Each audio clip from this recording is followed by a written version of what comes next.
Assalamualaikum warahmatullahi wabarakatuh. Perkenalkan, nama saya Bunga Cindiana dengan NIM 18233016. Pada kesempatan kali ini saya akan menjelaskan mata kuliah tentang etika perpajakan, yaitu materinya etika dalam pendirian perusahaan. Di mana yang pertama yaitu yang A, yaitu etika dalam pemenuhan syarat pendirian perusahaan. Etika dalam bisnis merupakan cara untuk melakukan kegiatan bisnis yang mencakup seluruh aspek yang berkaitan dengan individu, perusahaan, dan juga masyarakat. Dalam pendirian perusahaan, hubungannya dengan etika adalah bagaimana perusahaan menerapkan prinsip kejujuran, di mana prinsip ini meliputi pemenuhan syarat-syarat perjanjian atau kontrak kerja. Syarat-syarat yang harus dipenuhi saat mendirikan perusahaan adalah sebagai berikut. Yang pertama, membuat akte perusahaan ke notaris. Kedua, mendapatkan surat keterangan domisili usaha. Ketiga, mengurus NPWP perusahaan. 4. Mendapatkan surat keputusan pendirian perusahaan dari Departemen Hukum dan HAM. Dan terakhir, yang kelima, yaitu mengurus SIUP atau dalam kurung Surat Izin Usaha Perdagangan.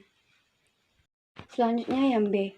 Yang B yaitu etika dalam prosedur pendirian perusahaan, di mana dalam mendirikan suatu perusahaan, terlebih dahulu harus mengetahui apa saja yang harus dilakukan. Salah satu yang perlu diketahui adalah memperhatikan prosedur pendirian perusahaan, di antaranya 1. Tahapan pengurusan izin pendirian. Bagi perusahaan skala besar, hal ini menjadi prinsip yang tidak boleh dihilangkan demi kemajuan dan pengakuan atas perusahaan yang bersangkutan. Hasil dari tahapan ini adalah perusahaan mendapatkan izin sementara, izin tetap, dan izin perluasan. Yang kedua, tahapan pengesahan menjadi badan hukum. Setiap usaha yang dimaksud untuk ekspansi atau berkembang menjadi usaha besar, maka hal yang harus dilakukan untuk mendapatkan izin adalah tidak mengabaikan hukum yang berlaku. Ketiga, tahapan penggolongan menurut bidang yang dilayani. Dalam pengurusan izin pendirian, perusahaan harus disesuaikan dengan departemen yang membawahinya. Keempat, tahapan mendapatkan pengakuan, pengesahan, dan izin dari departemen yang lain terkait. Selain izin pendirian dari departemen sejenis, izin dari departemen lain juga diperlukan karena nantinya akan bersinggungan dengan operasional badan usaha lain. Selanjutnya yang C, yaitu etika dalam pemilihan lokasi pendirian perusahaan, di mana pengambilan keputusan dalam pemilihan lokasi perusahaan merupakan kerangka kerja yang prospektif bagi pengembangan suatu perusahaan. Dalam pemilihan lokasi, harus melihat terlebih dahulu apakah menguntungkan atau merugikan dari sejumlah akses yang ada. Semakin strategis suatu lokasi untuk kegiatan industri, berarti akan semakin besar pula peluang kita untuk meraih keuntungan. Proses pemilihan lokasi yang terbaik adalah secara ekonomis, apakah dapat memberikan keuntungan maksimal, biaya terendah, dan pendapatan tertinggi. Selanjutnya yang D, yaitu hubungan etika dalam pendirian perusahaan. Baiklah, selanjutnya yang D, hubungan etika dalam pendirian perusahaan dengan perpajakan. Hubungan etika dalam pendirian perusahaan dengan perpajakan adalah saling berkaitan.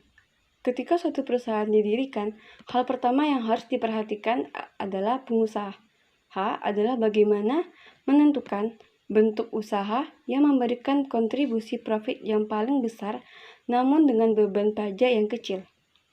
Selain itu, pemerintah juga telah menetapkan setiap wajib pajak, baik individu maupun setiap pemilik perusahaan harus mempunyai NPWP atau nomor pokok wajib pajak. Apabila omset penjualan mulai berkembang dan terus meningkat dalam jumlah tertentu, maka diwajibkan mendaftarkan perusahaan sebagai pengusaha kena pajak. Selanjutnya yang E, yaitu contoh kasus. Di sini saya mengambil judul tentang pencabutan izin usaha PT Geraha Proteksi Utama, di mana Otoritas Jasa Keuangan atau OJK baru saja mencabut izin usaha dari PT Geraha Proteksi Utama sebagai perusahaan pialang asuransi. Sebelumnya, Geraha Proteksi Utama telah dikenakan sanksi pembekuan kegiatan usaha karena melanggar 8 ketentuan. Seperti perusahaan hanya memiliki 1 orang anggota Dewan Komisaris dan tidak melaporkan secara lengkap perubahan anggaran dasar terakhir kepada OJK. Geraha Proteksi Utama juga tidak melaporkan ke OJK soal perubahan kepemilikan. Selain itu, pihak utama seperti pemegang saham, pengendali, direksi, dan komisaris Geraha Proteksi Utama juga belum menjalani atau mendapatkan persetujuan dari OJK dalam penilaian kemampuan atau kepatuhan. Pelanggaran lainnya karena komisaris merangkap jabatan sebagai anggota Dewan Komisaris perusahaan perasuransian yang memiliki bidang usaha yang sama. Kemudian sertifikat keanggotaan asosiasi perusahaan sudah tidak berlaku. Sekian dari saya tutup dengan Assalamualaikum warahmatullahi wabarakatuh.